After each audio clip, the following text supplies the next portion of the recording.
This is my travel vlog from a road trip with the Renault Zoe in the summer of 2021. I have divided the video into sections for hotels, towns, attractions and eating. You can easily use the timeline to skip to the sections that interest you the most. I decided to follow the coast of Sweden, from the northern part of the west coast back to Stockholm on the east coast. But one of the attractions that I wanted to visit was only open on one day. Therefore I had to go directly to Gothenburg, skipping the section from Strömstad to Gothenburg. During the week I was able to book 6 completely different type and style of hotels. A ship in Gothenburg, a farm in Halmstad, a seafarer style hotel in Malmö, an old tavern in Åhus, a prison in Karlskrona and a very standard Swedish hotel in Kalmar. In Gothenburg I stayed at the Barken Viking by Dialog hotels. It was built in 1907 by Burmeister and Wayne in Copenhagen, Denmark. As a sailing ship, she transported cargo from as far away as Australia.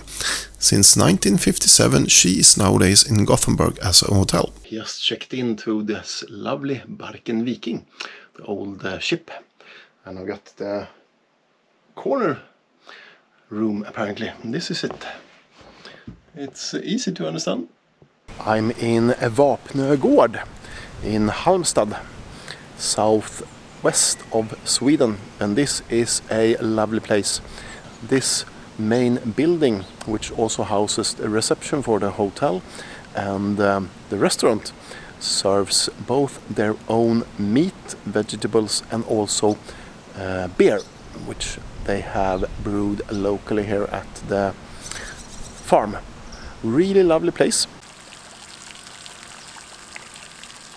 This is my room from the outside and the inside, and this is my view from my room.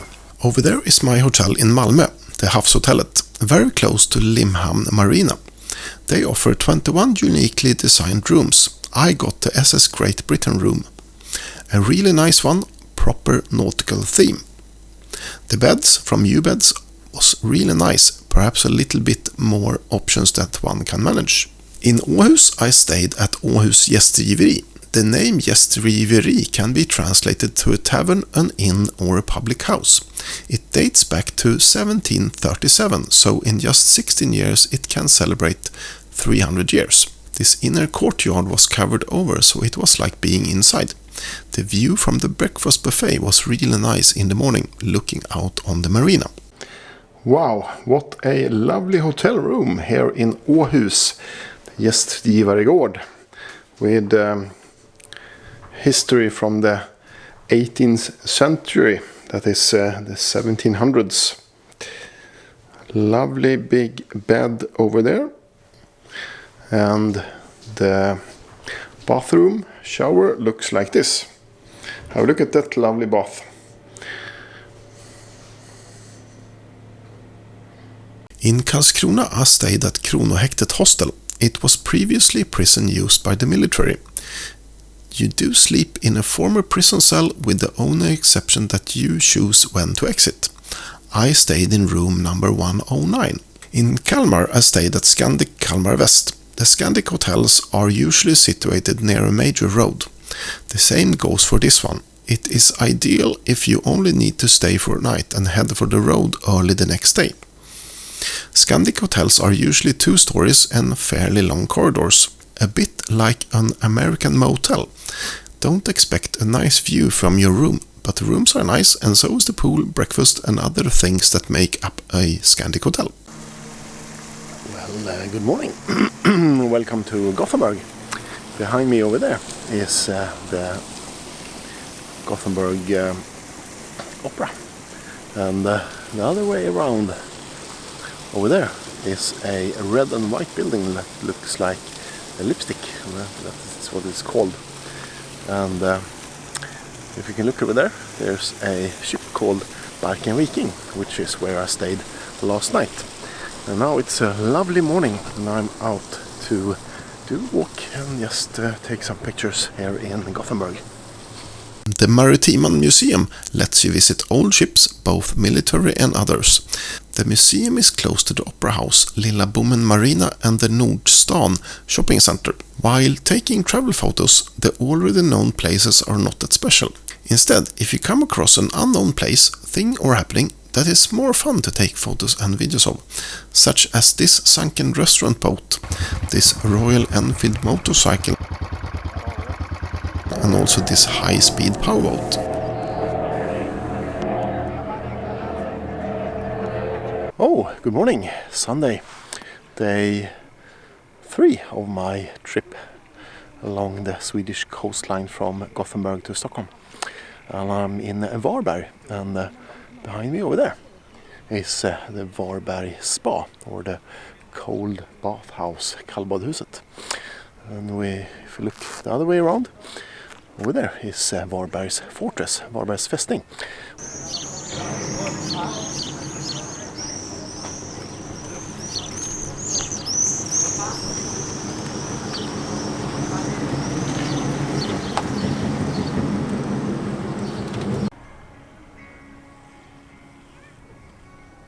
Now I'm in Limhamn, part of Malmö, and behind me over there is Sweden, and behind you over there is actually Denmark. And Sweden and Denmark is connected between Malmö and Gothenburg by this lovely Öresund bridge, as you can see over there. It's both a bridge and then it goes into a tunnel before reaching Denmark. Throw away the war to be done. Let the music play on. Oh, lovely. What a lovely place here in Scandic Hamn, or the beach. If you look over there, you can see the beach and the house. And on the other side, that's an old lighthouse, I believe. Really nice. I have to stay in the shade, of course, because sun will be really hard on you as a Swede here close to the beach.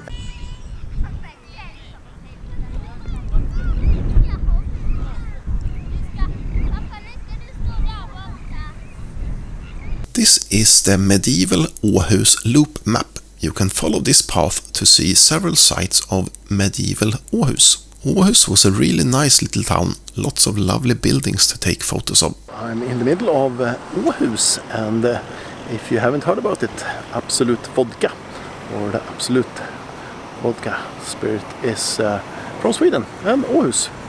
And if you look over there, that's the home of Absolut Vodka, and it's actually being produced over here.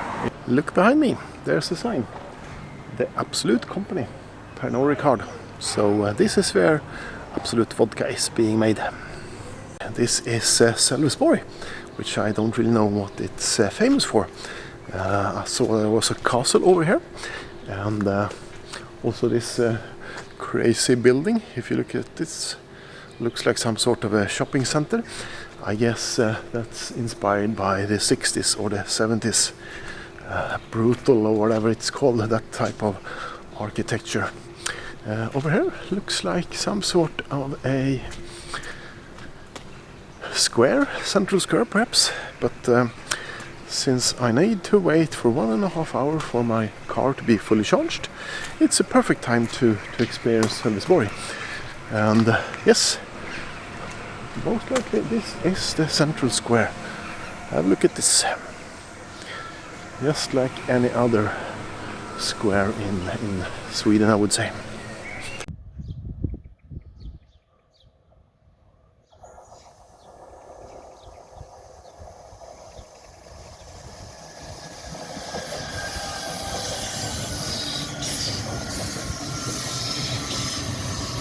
The center of Karlskrona is on the island of Trossö.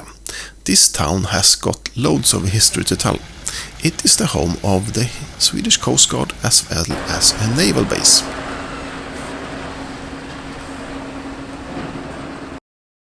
So I'm in Kalmar, and this will be my last full stop of this 7-day road trip with the Renault Zoe of 2021. I've been to Gothenburg, Halmstad, Malmö, Åhus, Karlskrona, and now Kalmar. And if you look over there, there's lots of lovely old buildings. And the other way around, over there, that's the bridge over to Öland. one of the big islands.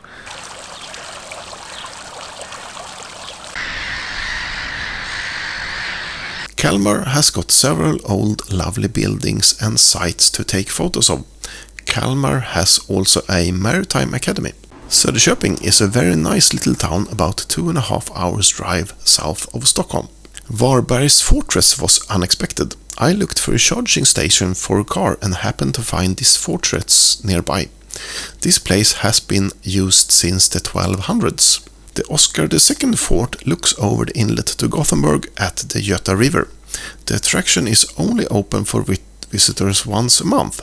From the Långedrag marina, one can see the guns on top of the fortress.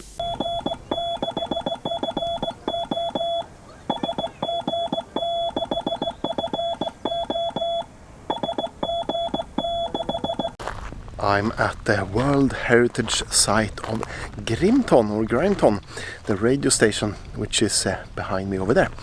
And if you look behind me over there, you can see several of these big giant antenna masts. There are also a couple of smaller ones over there for other frequency bands. But today is 4th of July, which is the National Day of USA, but it's also the Alexanderson Day, which is once a year that they will start up this 17.2 kilohertz transceiver and transmit a message twice today. I will attend the one at 1:30 Swedish summertime. The whole process was also broadcasted live on YouTube. This is the message that they will send out at 1400 hours today. Just starting up the 17.2 kilohertz transmitter takes about 30 minutes.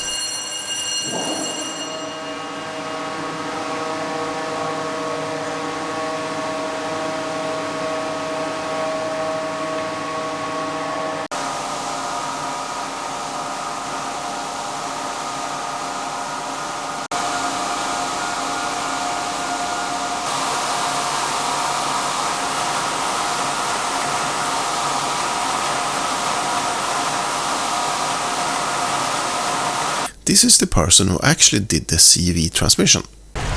So this is Smygehuk, Sweden's most southern point. So this is the most south in Sweden that you can get. And if you look behind me over there, that's basically Germany and Poland over there. And then it's Denmark the other way. The Naval Museum in Karlskrona is a very nice place. Admission is free. It offers several very interesting exhibitions. The one about the Cold War era and the U-137 submarine incident of 1981 is especially interesting. Långt in i skärgården för att kunna ordna för boxering och så vidare. Det kunde vi inte till något pris gå med på, utan Kalmar Castle behind me over there. A very impressive site and castle. The history of this legendary castle goes back 800 years. For a long time, Kalmar Castle was an important fortification and known as the key to the kingdom because of its strategic location. The Swedish-Danish border was located only a short distance to the south because Scania and Blekinge were Danish territories at that time. The castle is packed with lots of exhibitions and loads of history. Just look at this table of food, the church, and these lovely rooms. So I'm in Söderköping, and what's so great about this place is actually several things. First off, it's this Göta canal behind me, which will take you from Stockholm to Gothenburg without passing the south of Sweden, where I was a couple of days ago. So this channel consists of several locks that will take you from the west coast to the east coast, or the other way around. And the second thing is this lovely ice cream restaurant, one of the best in Sweden, I would say. Third thing is this giant mountain over there that you can conquer if you want to. You can climb it. It's a fairly easy one, but it's several steps. Then there are several lovely places to stay here in Söderköping, as well as several other restaurants that you can enjoy. And you can also walk along this channel to experience everything.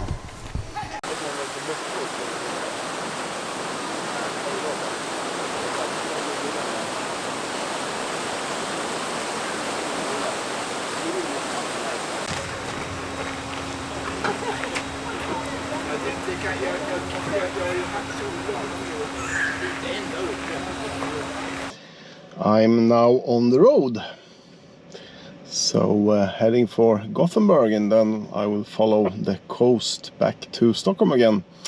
I think this will take about 10 to 12 days or so, going by car, and this is my setup.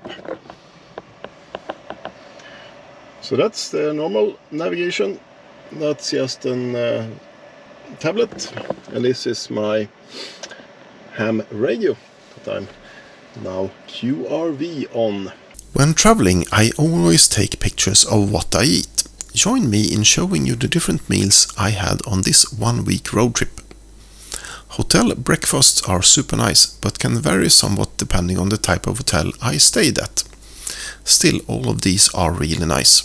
I didn't eat that many lunches. I still had some of these tactical food packs left. Just add boiling water and wait for 8 minutes. But the lunch at Smygehuk was this fish platter, really nice and fairly expensive too. Now for dinners. Just cheese doodles and sausage is not that healthy, but was what I had at that time. Waiting for a hamburger in the rain was not that fun, but the burger was nice. Let's kick it up a notch. This lovely naan bread and the sizzler was really nice Indian food. The evening in Gothenburg I wanted to go to an Irish pub, but they were all full, so I ended up having a sushi combo platter. Not that bad at all. The dinner at Wapnö Gård was amazing. Their own beer, veggies and meat. Just amazing. The Swedish summer demands ice cream, and these were the ones. The one at Smygehuk in Söderköping was the best one, of course. That's all, folks. To see more videos about travel and photography, you should comment, like and subscribe, and I'll see you soon again. Bye bye.